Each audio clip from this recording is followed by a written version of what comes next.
they're awakening to that possibility that maybe we all got sick, she didn't get the flu shot. So even that whole experience is serving humanity in a way. You're helping shift. Can you see? That's pretty cool, right? Yes, of course. Yeah. But let's just say I this. didn't even know I was The most, this is a really, really big one. Within humans and all animals, there's what's called an original divine blueprint. It is a blueprint in our DNA and in our genetics that is for perfect and ideal health and well-being. It does not include sickness. It does not include illness. Now that blueprint is lying dormant. Because over here in the law of La La Land, free will, you can be sick if you want. That's your free will choice. You can have the flu if you want. You're miscreating, you don't mean it. You can get any kind of disease. That's the game of free will here. But if you really want to come over here, you start realizing, I don't want to be sick anymore. So you can start activating these parts of you. And it's just lying dormant, waiting to be awakened. Make sense? So everything you judge, react, and something else you Resist, react, judge, entangle yourself with, wrestle with. You're basically creating it, more of it. Scar tissue. When you allow someone to create this mess in the fascia, how does it go with the entanglement? The scar tissue in the body is a memory of the trauma. Right. And the memory still has energetic entanglement that's not completely freed and liberated. Can I, with somebody else's agreement, dismember their scar tissue? They can, but one of the key things with scar tissue is you have to really, in my experience with scar tissue, is you have to really get to again, it's one of those things that's very heavily entangled because there's a trauma in there somewhere. The trauma has to be cleared. How do you clear a trauma? Somewhere you have to access how it's serving you. How is it helping you? How is that trauma still serving you? And I have still a scar, it's almost nothing now, from when I was bit by a dog. I remember when I first started on my journey, I wanted to be of service to animals on a global scale, and I became a dog trainer. And I was hired by this guy. He spent 20 years training dogs for the United States government. And I worked under his tutelage for a year. And I remember very clearly being like, I want to work with an aggressive dog. I didn't understand what I was creating. I didn't understand. But I got this really aggressive dog. He split open my arm. There was a gaping hole in here. Yeah. And I remember after that, I remember going into the emergency hospital and the doctor said, you're going to lose all functioning here. So I remember at that time I had enough consciousness. I was already listening to Wayne Dyer. I had enough consciousness to say, oh no, that's not happening to me. So for years after that, the scar became my banner of, I feel everything here. I can feel it. They didn't get me. So now, I still have the scar. And there were years, a while there where I was like, oh, maybe I should, get rid of the scar. Now that I think I could, I just have to clear some of that and go deeper in there. But then I realized, well, there's kind of better things I could do with my time and energy. I don't really, okay, maybe one day I'll get to that, but I'm working on some other things that are more important to me right now. So there's just so many layers of stuff. I recently, this is a parallel example. I had a client who came to me, and there's so many layers to this story, but she had her dog was boogers coming out of the nose and all kinds of allergies and skin issues. And she couldn't, I said to her, did you give the clove oil? Put the clove oil to the dog's nose and let the dog breathe in the clove, because clove cleans up the boogers in the body. Clove oil is really good for clearing bronchitis stuff. And she's like, oh, I can't touch that because I'm allergic. Oh, now I can see the pattern. Can you see? She's allergic to clove oil, the very thing that's going to help her dog. She's allergic to everything. So then I start going, well, what else are you allergic to? Oh, I'm allergic to this, I'm allergic to that, I'm allergic to this, I can't do this, I can't do that. So in the session I say, well, how are these allergies serving you? They're not serving me. I hate them. They have ruined my life. Okay, yeah, well, that's why you super well, we have to go through her whole story. Takes an hour and a half. I think I told you this story actually. It takes like an hour and a half, maybe I didn't, I don't know. But 90-minute session, by the end of the session, she can trace this. She's got it, because I'm translating, you know, I'm like getting it, but also helping her to see it for herself. Because if I just give her the answer, it's not. And yeah, she can trace it back to the time she was a child, and she didn't get help, attention from her dad, and she judged her sister, who was always wanting attention. So the way she got attention was to develop allergies, because this way she couldn't eat that, she couldn't go to that restaurant, she couldn't do this, she couldn't do that, and now she was able to get attention. But you see, it's entangled with the judgment of the sister. You see this? Now, it takes a really gifted healer. I'm tooting my own horn here. To go through all of this and to get to all the layers of this, because really all she wanted was to help the dog. But we have to clear it from her, to clear it from the dog. This is what I was going to say about the animals, because they carry our stuff. Right. Before you can even clear the allergies, you have to get to the root cause. And there's so many layers. So, you know, by the way, she did call me back, like, she was on one of my group calls, like a month later, she's like, all the allergies are gone. It's all gone. Why? Because once you get the gift, oh, I needed love. Okay, now let's give you the love that you need. Let's go back. This is what I did in the private session with her. Let's go back to the moment you were conceived in the womb. And let's have Source give you all that healing, all that love. Let's take away all the trauma. Let's have Source take all that away. That kind of healing goes through every cell of the body, every aspect of the consciousness. Now they no longer need to carry it. So this is like what's wrapped up in scar tissue. You understand? You have to go really deep layers. Not only how is it serving you, but you know, is what residue of the trauma is there? What regrets are stored? I keep slipping off this chair in this scar tissue. Because I mean, I could go back to the time I was bit by that dog, and I remember the events afterwards, and there's still some like they're not charged, but some things I kind of wish I had done differently, or I realized.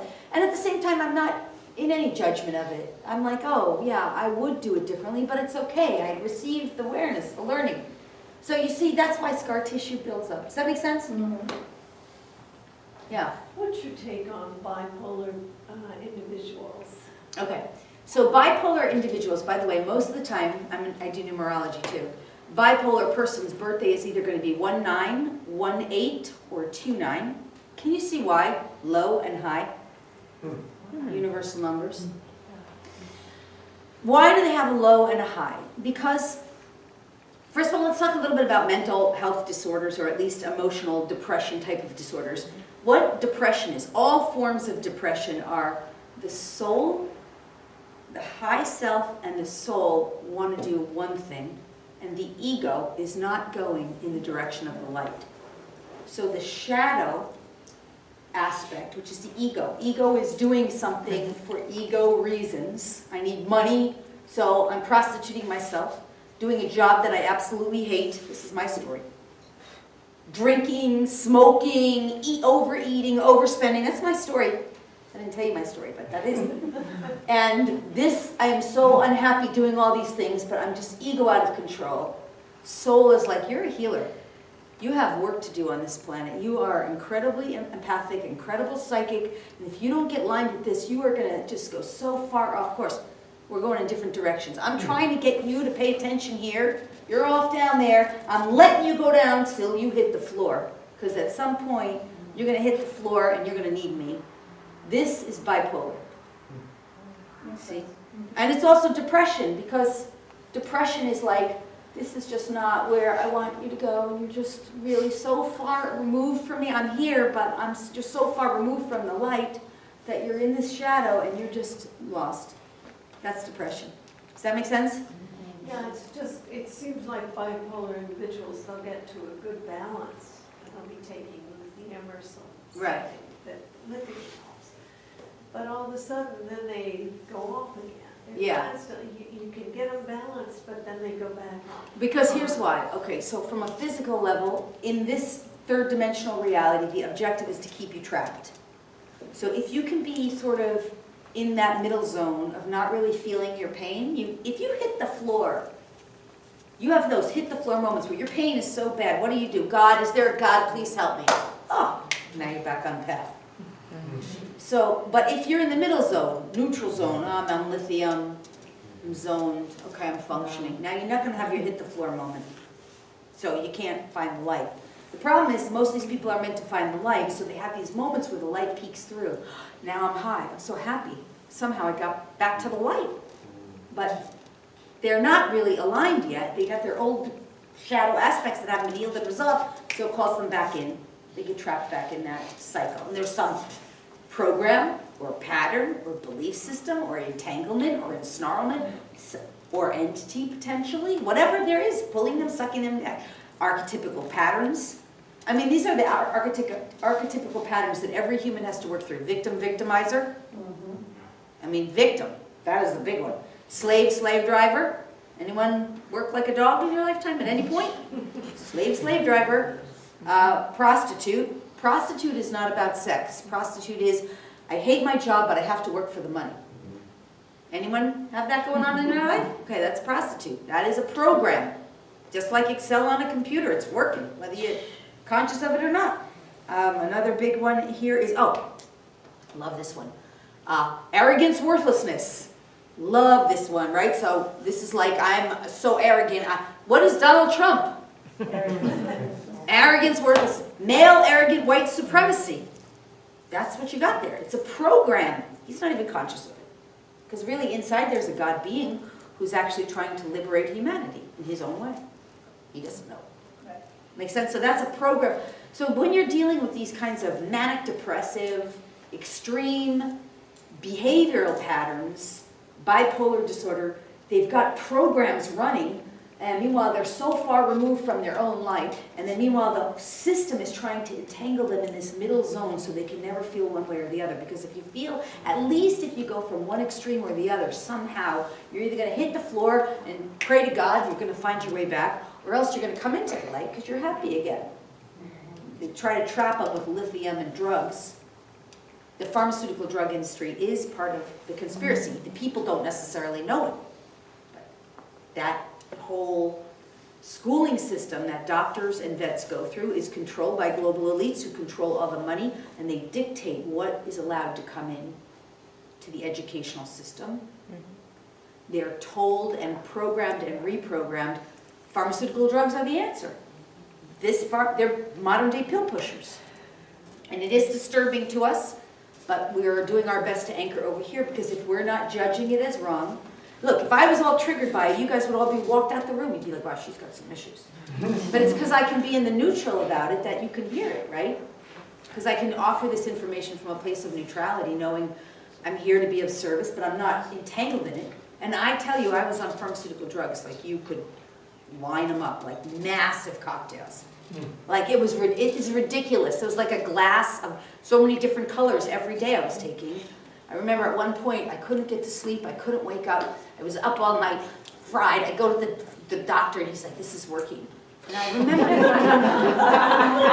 was he testing me? Like, is he just doing research on me? Like, then like a few days later, a few weeks later, I went back, I'm like, nothing's changed. I had at one point, I was in, where I was working at a college in New York at one point. My boss could not look at me in the eyes because I was, like he did not know how to deal with me because of all the pills I was on. Like that was normal. But you mentioned something with bipolarism, something with the numbers of the date of the birth. What do you mean by that? You like one. Oh, well, this is just sacred numerology, because in numbers, the numbers are universal language. So every number carries its own vibration. And when you are dealing with higher dimensions of consciousness, you can ask, what is this? What does this mean? That's how I learned numerology. What is the vibration of 1? What is the vibration of 2? What do those numbers mean?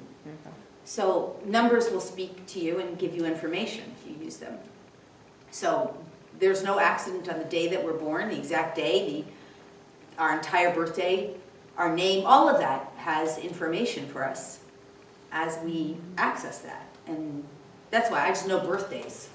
You could tell me anyone's birthday, I can tell you so much about them just from their birthday. you know, their name, I know names. I have sometimes girlfriends, they're like, tell me about this name. Like, I'm dating this guy. What's his name? What does his name mean? You know, like, you could know so much. I mean, not invading psychically. That's just like anyone with the name Lori, we have a similar vibration. And within that range of vibrational information, you can get a lot of information on a name Lori. You can make some generalities. It's gonna be spelled the same though, right? Yeah, but there's a range. I mean, it's still energetic. The L word, the L letter is love. It usually carries the vibration of love, people with L. Now, there's always a shadow and a light. Like L could be loser. You know? I mean, you know, it just depends on what you're doing with your own vibration and your own frequency through your choice and your consciousness. But, you know, anyway. So could you say the number again? It was the bipolar number, the high, the low? Oh, it's usually someone's born on the 18th, the 19th, or the 29th. It's not always. And also people are misdiagnosed. I mean, right now, what you've got going on in the whole medical industry is that the idea was if you can diagnose every human being with a problem, you can keep them stuck. So just as many problems as we can find, let's just diagnose away the problems of humanity, keep them stuck, believing that they're all sick. So people are misdiagnosed, but true bipolar, you can always see it in the numbers. 18, 19, 29. It doesn't mean that a person who's born on the 18th or the 19th or the 29th has bipolar, but very often they have dealt with that. Does that make sense? Dealing with the law of truth, how do you come across to people not so abruptly? Dealing with what? The law of truth. The law of truth. Oh my God, it's really not easy for me. Because I feel the energy when someone's lying. And you understand, people don't always mean to lie. They don't always do it consciously. People believe their own bullshit. I mean, I have friends, like some of my closest friends. Do you know how hard it is to listen to my friends bullshit themselves? And I'm like, wow, they don't know their bullshit themselves. Or like they're not aware of that. I have to be quiet of that. I can't invade that space. I'm constantly invading, so I need to figure. Yeah, you have to, well, okay, so if you're aware of someone else's bullshit, you're probably meant to learn more tolerance and acceptance and allowance. I know I was. And so I let people believe their bullshit. Because it's not, for me, I have to learn to, we all have to learn to honor the law of free will. You can't really vibrate in 5D fully if you're not honoring free will. Over here, nobody cares about free will. They'll shoot you, steal from you, rape you. They don't give a shit about your free will here. Free will is still being honored because you agreed to it somewhere. To learn, to grow, to evolve, to heal. But nonetheless, you know, they're not paying attention to your free will here. You don't want to pay your bills or you don't want to pull over for that cop, you're in trouble. So free will doesn't matter, even though the law is still conscious of itself. So, but in order for us to get out of here, if we have sacred contracts to learn to honor someone else's free will choice, that sounds like I would, if you're struggling with people like giving you bullshit, chances are you're meant to resolve that within yourself in some way. And the way that I did it was to start being like, okay, that's their soul's journey. They're working through it. If they ask me for guidance or clarity, I'm happy to offer it. But I understand most people, in this reality, people are choosing denial and ignorance. And can I just say one other thing about that? I have said that to people and really triggered them. Like I was at this dowsing convention over the summer, last summer, and I thought I had the greatest weekend. Like I had so much fun. I thought everybody was like my friend and I was having such a good time. Like I didn't realize. So at the end, the very last night, like 9 o'clock at night, I'm in this lounge. The room stunk so bad. I don't know what I was doing in there. I just wanted friends. I was having a good time. And I just talking to people, I'm like, yeah, we've been in so much denial and ignorance, you know? Like I'm saying it like it's no big deal. And whoa, just the hate in the room went up to like 12, 24, I don't know, off the charts. And suddenly I was like, wow, there's so much hate thrown at me, and they don't even know that they didn't know they were throwing hate at me. But I suddenly was like debilitated. Then the witnessers of the whole reactors, they were reacting because I said that. And then there were witnessers, their compassion went on, so now their sadness is coming at me. Oh, Lori, can we give you a hug? I'm like bombarded with all this dense, heavy energy. I didn't even, no one hit me. You know, like I was like, whoa, okay. And then I was like, okay, well, I'm just trying, you know, to be a light worker, you know, just shining my starseed light. And she's like, I don't believe in that stuff. You people speak a different language. I'm like, whoa, okay, I don't belong here. What am I doing here? So I'm like, okay, I'm just going to excuse myself. No worries, I get it. But what I realized was I had to learn, like, I don't belong. I don't belong everywhere in every situation. I have to learn a higher level of discernment. With So where do you belong? That's the problem I'm I having. belong right here. So I need to drive up here from Fort Lauderdale every day. Like, I'm feeling out of touch, and I'm very sensitive. So I will be in that same situation a lot. Yeah. And I'm sensitive to everything that's going on around me, and I feel like these entities are wasting my time. Well, they're not wasting your time. There's something for you to learn, heal, grow, resolve, I feel like I could or be evolve around you out guys of, or instead evolve in front of into. them. So you have to ask, what is the gift of this? How is this serving me in the highest and best ways? How is this serving me, this experience, this situation, so that I can be done and complete with it? What is it I'm meant to receive that serves my own evolution? And by the way, you don't have to drive, I mean, I'm going to be doing this every month. There's flyers outside, but a lot of what I do is on the internet. And I know a lot of people often say they only want to do stuff in person, but I think the reason I live in Florida is because there really aren't a lot of starseeds here yet. There just aren't. This area of the country is, what's that? They left, they were here. No, I don't think they left. It's just that this area of the country, when I was redirected here, when I was positioned here, I drove around for a year in my car. Where am I going to live? I knew I was leaving LA, and I was like, I kept hearing, you're going to go to Florida, you're going to go to Florida. And I was like, I'm not ready. Like, I'm not ready for the humidity. Like, I'm not ready. Okay, have a year, drive around, have fun, you're going to end up there. That's your contract. And that's what happened, you know, like, so this part of the planet is coming online, is what I mean. From a wave perspective, linear waves, this area is being activated in a big way now. Because it's ready, it's progressed enough, it's progressive enough. Anyway, the point is you're not going to be feeling alone for long. This ascension is not going away. Humanity is waking up. The future trajectory for humans on Earth is one where it's a spiritual playground for everyone. The only question is, will the people here who are unconscious still choose it more? Will they, sorry about that, someone's smoking outside. Will they choose this higher path? They still have the free will choice. But ultimately, this reality is collapsing.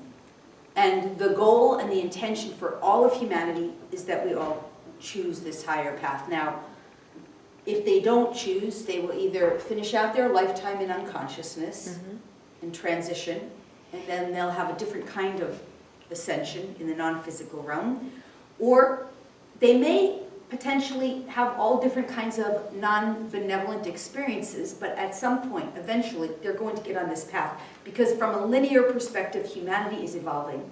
This old way is falling apart. It will not continue. So, good riddance. It's not serving the greater good. Anyway, I think I got a little sidetracked. I do that, but I hope that's helpful. But you can do, you'll see. Let's take a break. We'll take a break for like a good 5 minutes, 7 minutes, but you'll see when we do the healing, it shifts so much for you. And you can still do it online. There's flyers outside, so you can see some of the stuff. In fact, I'll tell you what those are when we come back in, before we start the meditation. And make sure you're on my email address list so that you can always do the online meditations. Because you don't have to be physically present to do it and to receive the energy. And the healing is, to me, the most important thing we can do. Like all this stuff, I love it because I love teaching and I love sharing consciousness.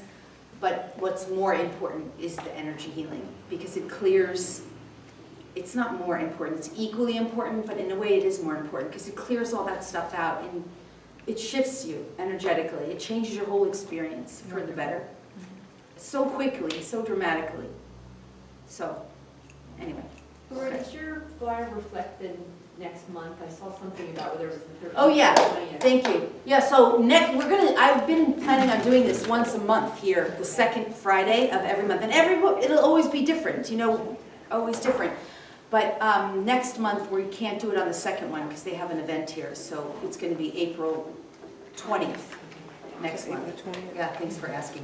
But as long as you're on my newsletter list, I will tell you, but you have to be willing to receive the newsletter. Some people don't always want that, but